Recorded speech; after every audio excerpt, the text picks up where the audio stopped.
All right, we're here. Twitch.tv/110sports, 110sportsmedia.com/live, whether it's on the website, Twitch, Periscope. Thanks so much for joining us on a Monday. Josh Doring is here with me. Chris Brown is here with me on a Monday. We're all here to break down a weekend dominated by football, but a big weekend nonetheless. But first and foremost, fellas, how you doing? Doing pretty good. You're right. We had a big football dominated weekend, and it wasn't even as if the college basketball world took it easy on us this weekend. We had some crazy upsets, Big 12 chaos on Saturday. So we'll probably get into some of that in winners and losers. But yeah, it was a great sports weekend. There was a lot to keep track of. I think I've got it all straight in my head now, everything that's happened, but I'm sure I'm going to all of a sudden forget something at a moment's notice. But it's a great weekend. Yeah, this is one of those weekends you always look forward to because you got college football playoff, the end of the bowl season, plus you're closing out the regular season for the NFL. Plenty to get to, plenty of storylines, plenty of interesting things that happened. Well, of course, you get excited about it until you remember it's college football and there are no such thing as competitive football games in college football. And then you just have two playoff games that are over by halftime, and then you move on with your life. But we'll get to the college football playoff in the second segment, winners and losers at the end of the show. But let's start with week 17 of the NFL season, and let's start with what was left in the aftermath of week 17. That seems like a pretty epic way to put it. In other words, let's look at the playoff picture, shall we? Let's do it. Wild card Saturday and Sunday. So yes, changed up, altered playoff format, right? And as a result, instead of getting 4 games on wild card weekend, you get 3 on each day. So that's pretty lit. On Saturday, it's Colts at Buffalo, the Rams at the Seahawks. The Colts, go 11-5, and their reward is Buffalo in the wild card. The Giants the Washington football team on the other hand, going in 7-9, and their reward is home field advantage because that makes sense.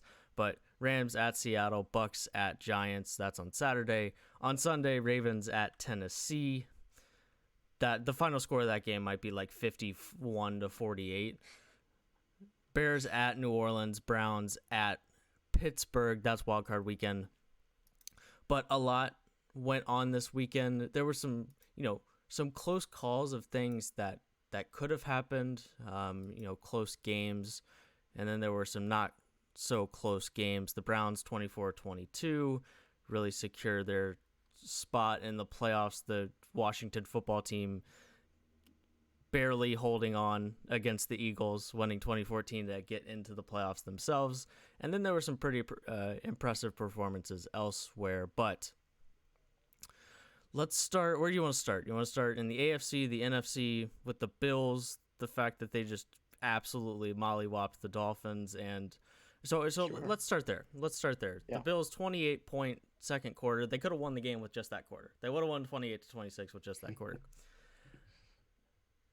The Bills have done exactly what I wanted to see them do at the end of the season, which is just specifically with these last 3 games, the Broncos, the Patriots, and then I didn't think they were going to go and do this to the Dolphins, but they went and did this to the Dolphins.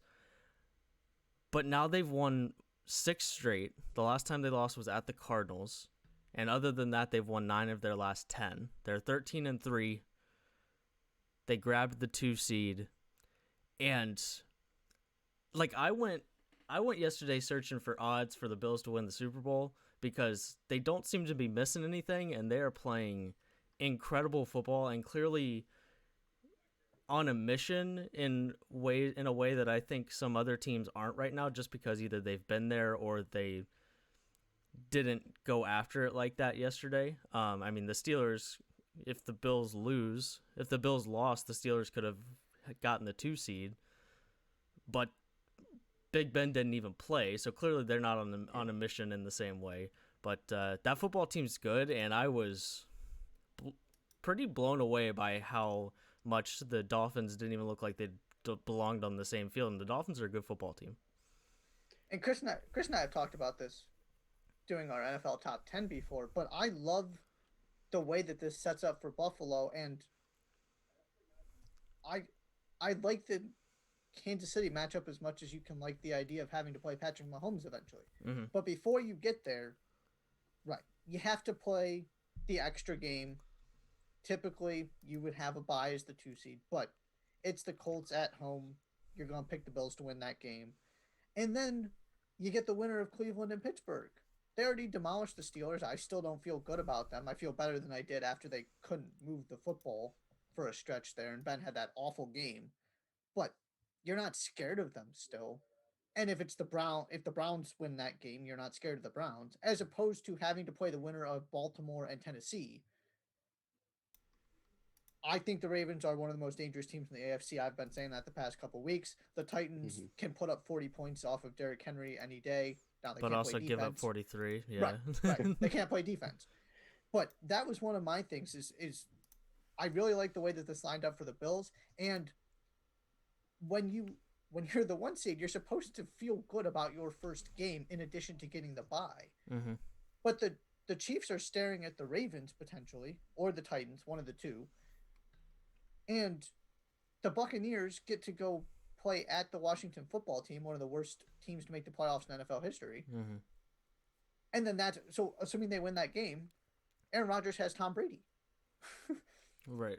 To me, there's the 4 and 5 seeds, 4 and 5 in the AFC and the 5 seed in the NFC, meaning the Buccaneers, Titans, and Ravens, are much more dangerous, and I'm more scared of them than I am the matchups that the Bills and Saints would theoretically have in that second round. I really like the way this set up for Buffalo, and I feel like the 1 seeds got a little screwed. Yeah. I mean, I'm with you. It's just incredible the dominance of this Bills team, and Josh, you mentioned a minute ago the competition that they played in their last few games. Right, there's the games that they should have taken care of business, and they did. But it's not just that they took care of business; it's the manner in which they did, the confidence that they're playing with. I thought it was just incredible to see. Their last 6 games, they've outscored opponents 229 to 110. Their last 3 games, it's 142 to 54. Man. Like, it's just like incredible to see. And also when you look back at their schedule, like right there, 13-3, they finished the season. Their 3 losses were a loss to the Titans on a Tuesday, a loss to the Chiefs, and a loss on a Hail Mary pass at the end of the game. Like, I mean, this is a team that very easily could be even, it was just those 3 losses were not 3 embarrassing losses. There was no embarrassing losses. There was nothing catastrophic in them at all. Mm-hmm. Combine that with the fact that the run that they're on right now, the confidence that Josh Allen is playing with. I mean, this is as the fact that he's earned every bit of the MVP buzz that he has received over the last few weeks. He should not win the MVP, and he probably will not win the MVP. But he has played better than any quarterback in the NFL over the last month. And the confidence that team has, the weapons that team has right now, it's hard to see. And I completely with you. That path that they have to get to the league championship game is a pretty solid one compared to some other teams and the situations that they're in. So I'm with you there. Would you pick them to go to the Super Bowl in the AFC right now? I need more time to think about it. What does that mean? What does that mean? I'm seriously considering it. Yes. Does that mean you just want until like Friday, or does that mean you want to see them play you want to see them play their wild card weekend game and then you'll decide? Because that's cheating.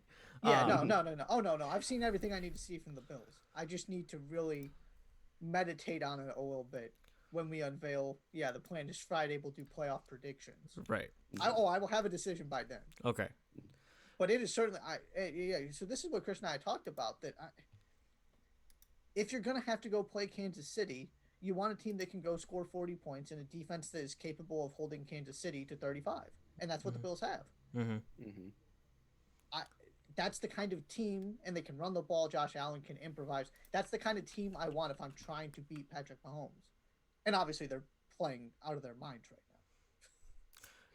now. I find it, and right, you completely throw out the the fact that the Chiefs just lost 38-21 to the Chargers because, you know, the version of the team they put on the field was only slightly better than a Pee Wee football team. So it's not exactly like you can't actually draw any conclusions based on that. But it's been a little while since, and the Chiefs do something better than anybody else in the NFL does right now, and that's find a way to win games.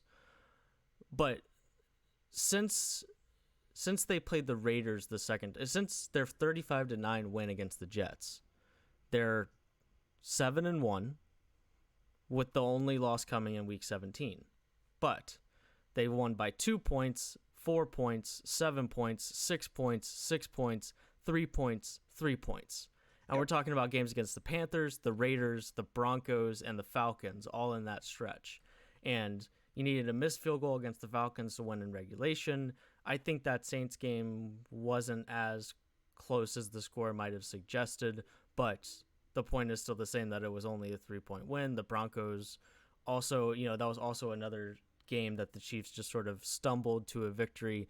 The point being is that you haven't exactly gotten this confidence of, and it's weird because the Steelers were the same way. They were 11-0 and we didn't have this dominant feeling about them. The Chiefs are 14-2 and they haven't really convinced you of how dominant they are any time in the last 2 months, at least based on the scoreboard, right? The last time they had a truly convincing victory was when they played the Jets 2 months ago. So when you put them side by side with the Bills certainly give you a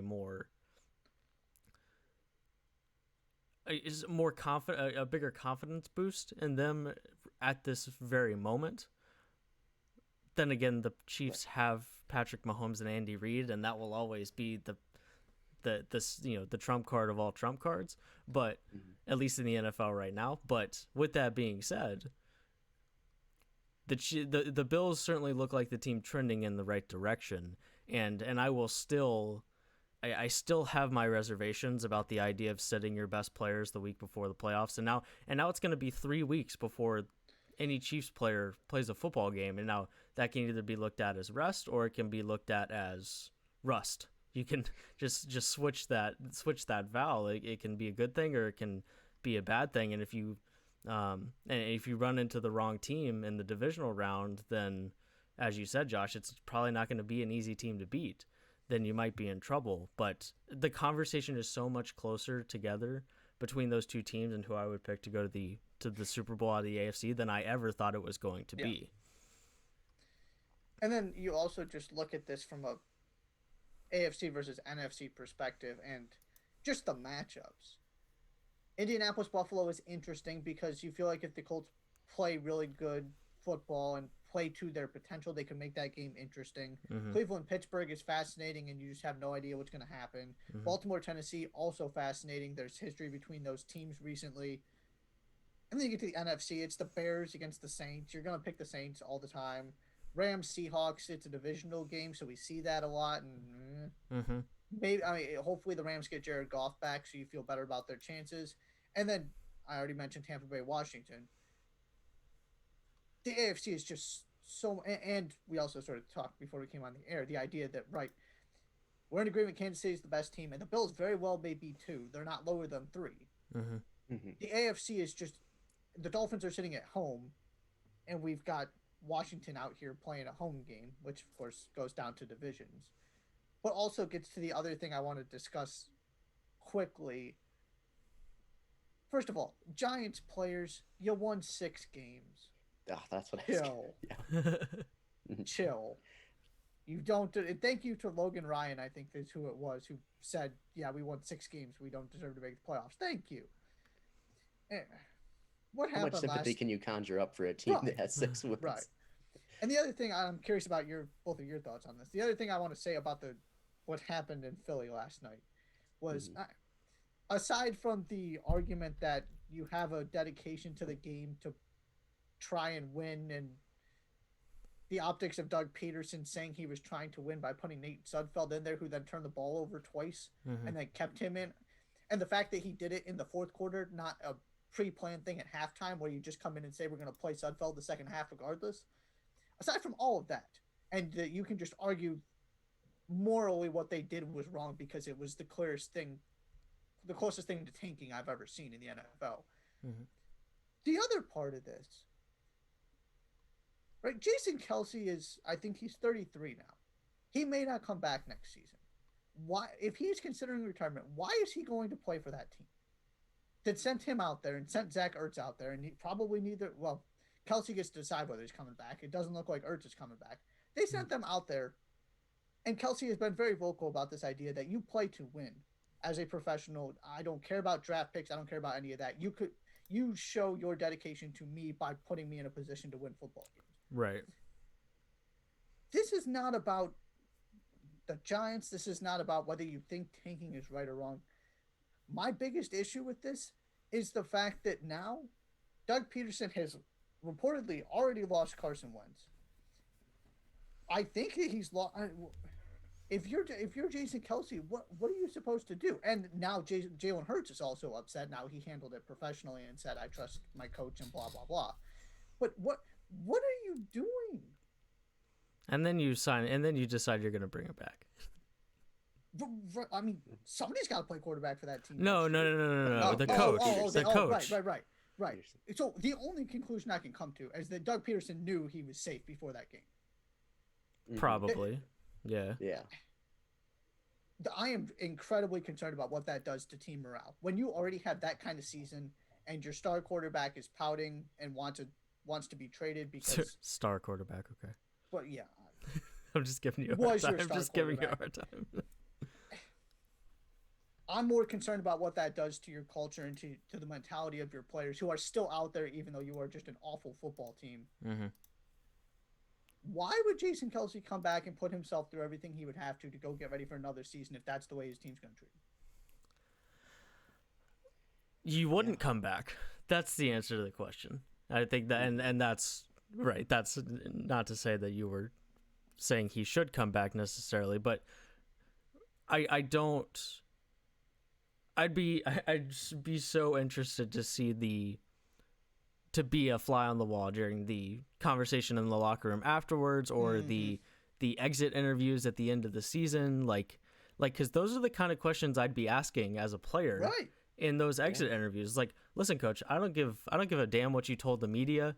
What you did was not the best way to win that football game, and it was a decision that you didn't have to make. There were other ways to deal with that make it, at the very least, look more like you're trying to win that football game. And you didn't. So right now you're sending a message to me that there are other things that are more important to you than winning football games. And as a player, all I'm worried about is winning football games.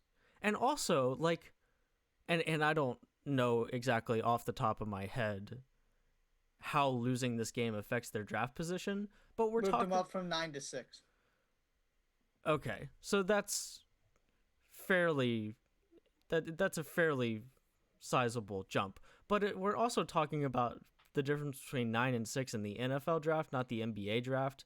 That was another point that Jason Kelsey made, exactly. Which I think there's a pretty big difference between the two. If you're going between 9 and 6 in the NBA draft, you're going from a guy that you're really hoping is one of your two best players and on your team going forward, and your ninth guy can, like, really, if you're just getting a really solid rotation piece, you're feeling really good about it.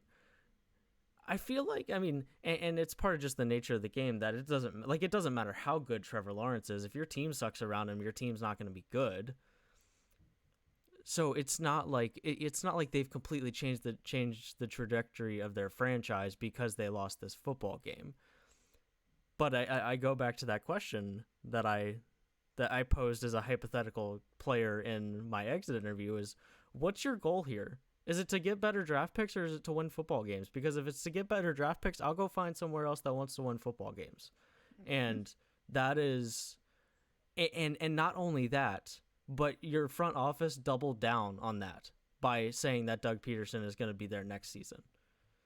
If I'm in the front office and I see him make that decision, and maybe, there's a very real chance he was told to make that decision, right? That he was told to throw this game to improve draft position. That's very, I would almost go to very likely that was the case there. But that just doubles down on the fact that that winning around Philly and that organization is not the number one priority. And if I'm a player, I don't want to be a part of that, because I don't It care doesn't about anything else.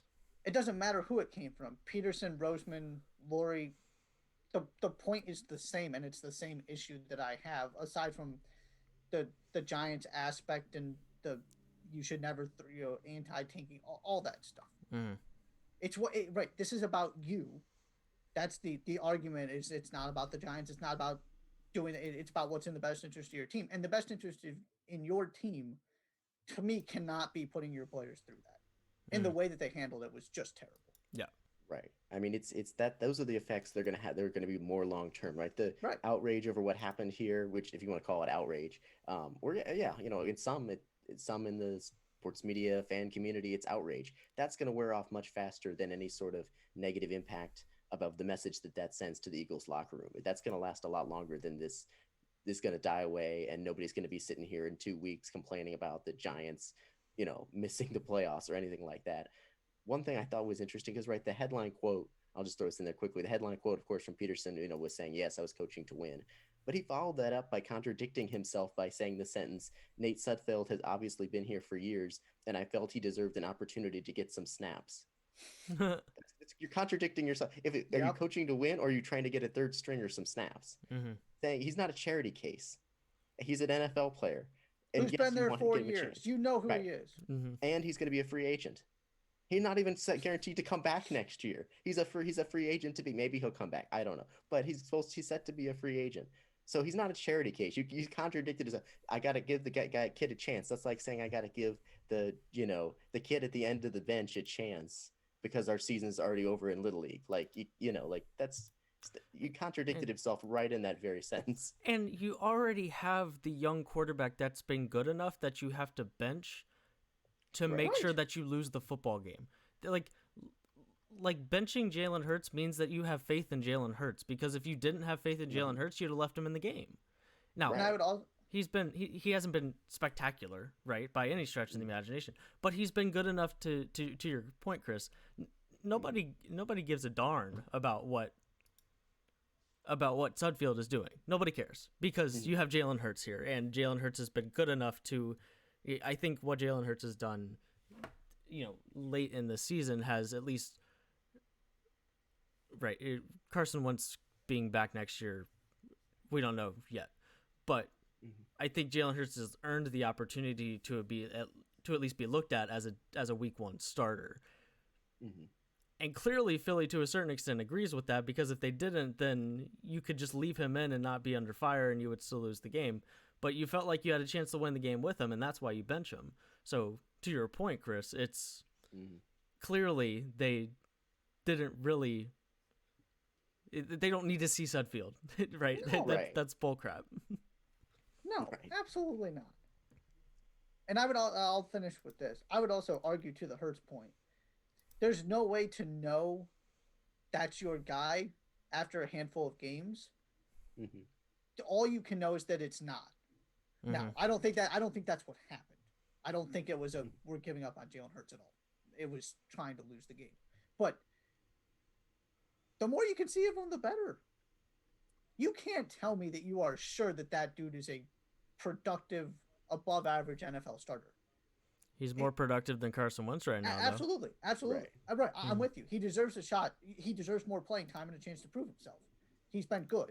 Mm-hmm. He wasn't great he was bad in this game. But sure. That's my point, that you can't know after 4 games if somebody's good or not. Right. You can figure out that's not the dude. But Jalen Hurts has not shown you enough to just disregard him. Sure. Give him the snaps. See if he can go make a play to win that football game. If you're really interested in that, then that's what you're doing. Right.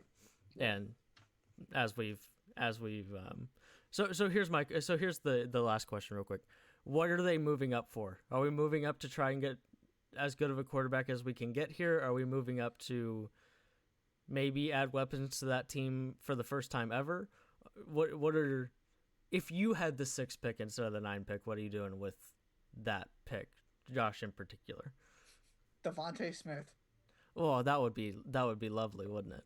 I really think the goal is to minimize the amount of non-quarterback players that are taken before you. Gotcha. Hmm. Coming up next, we're going to do college football playoff and try to find a way to talk about these two incredibly boring, non-competitive football games. We'll be right back. You're watching 110 Daily on the 110 Sports Network.